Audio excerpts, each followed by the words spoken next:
Je me suis toujours demandé de l'histoire comment ça se faisait que le féminisme s'arrêtait soudain. Mais je viens de voir des vidéos sur YouTube de femmes qui se rassemblent pour dénoncer les hommes dans le milieu du cinéma. Et des hommes parlent, ils ont été abusés sexuellement, etc. Ces grands hommes vont aller en prison, certains, si des lois se font. Ils sont puissants, ils ont des amis avocats, légiférateurs, journalistes, etc. Et ils vont essayer de faire que dans quelques années, quelques mois, le plus vite possible, d'autres lois arrivent. Plus jamais qu'un homme se retrouve en prison. C'est inévitable qu'il y ait un revers de la médaille et un retour de balancier. Et on retourne au consentement de la femme. La femme est mariée, elle est consentante de point. Et si elle se fait violer, c'est encore de sa faute, etc. Alors, en tant que chrétien, moi j'entends. Et je sais que dans mon blog, je dis plusieurs fois, je ne fais pas de politique. Beaucoup de chrétiens de l'histoire n'ont pas fait de politique du tout. Et je sais que je soutiens une seule loi, c'est William et Catherine Bowes en 1850 qui ont récolté des signatures. Je crois que ça s'appelle un référendum en Angleterre pour remonter l'âge du consentement des filles de 14 à 16. Et 5 ans plus tard en Inde, je crois que ça passera de 10 à 12 ans ou de 12 à 14 ans. L'Inde était sous domination britannique. Alors, le chrétien ne se confie pas dans une loi. Une loi change. 30 ans plus tard ou 3 jours après, la loi peut changer. Et il ne se confie pas dans son pasteur, dans un frère ou dans une sœur, il se confie en Dieu.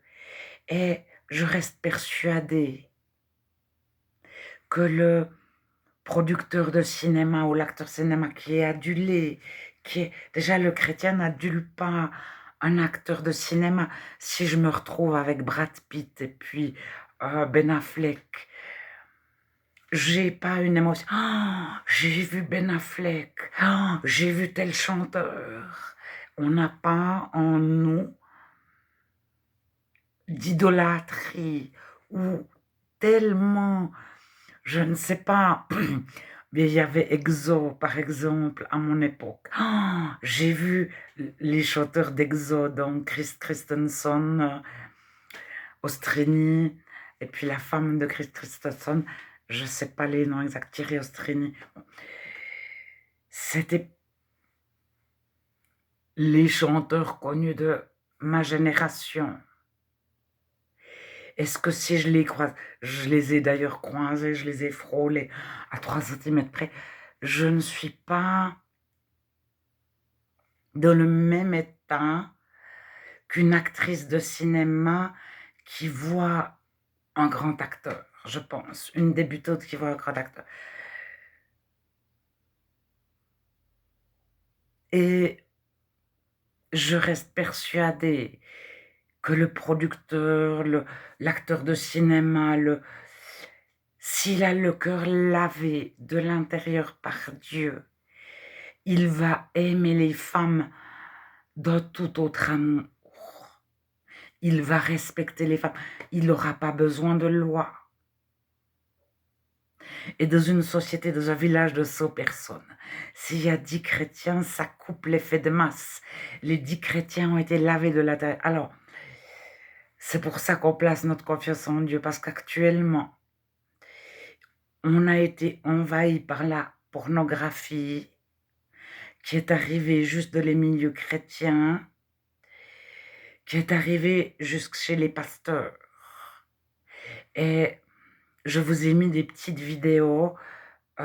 C'est un pasteur qui a dit la destruction de l'Église arrive ces années ici, donc il a dit ça il y a déjà 10-15 ans, par la pornographie qui arrive à l'intérieur des ménages et qui détruit le corps de Christ, les chrétiens.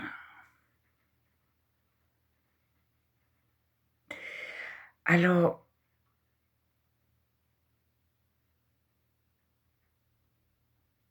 je n'ai pas la solution, mais j'ai énormément d'exemples de l'histoire où lorsqu'un pays vit un réveil, la Chine, en 1856, la guerre de l'opium, la guerre civile,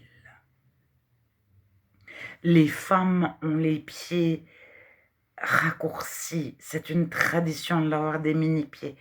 Les chrétiens, lorsqu'ils ont vraiment été transformés de l'intérieur, ne souhaitent pas que leur fille, on lui atrophie les pieds. Ils vont souhaiter le bonheur de chacun et placer leur confiance en Dieu.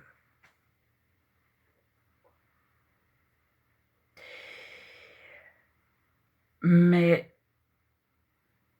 même s'il y a les meilleures lois, elles se contournent.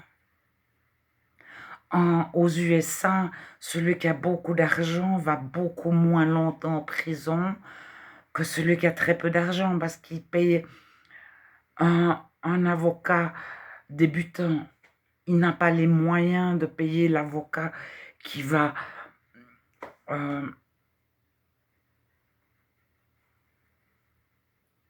voilà, donc il y a toujours le cœur de l'homme qui, avec ou sans loi, le chrétien est débordant de l'amour de Dieu. Mais c'est ce que je dis dans mes vidéos, on s'endort quand tout va bien, Dieu nous bénit tellement, et on se laisse harponner. Dieu est fidèle, le chrétien n'est pas toujours fidèle à Dieu. Mais Dieu est fidèle, Dieu est fidèle, Dieu est bon. Il a énormément de bonté. Et il souffre de nous voir souffrir et de voir les êtres humains se faire du mal les uns aux autres. Mais au moment où l'être humain met un modèle, il y a toujours ceux qui n'entrent pas dans le modèle parce que alors la justice de Dieu est toujours tellement plus juste que la justice de l'homme, de l'humain.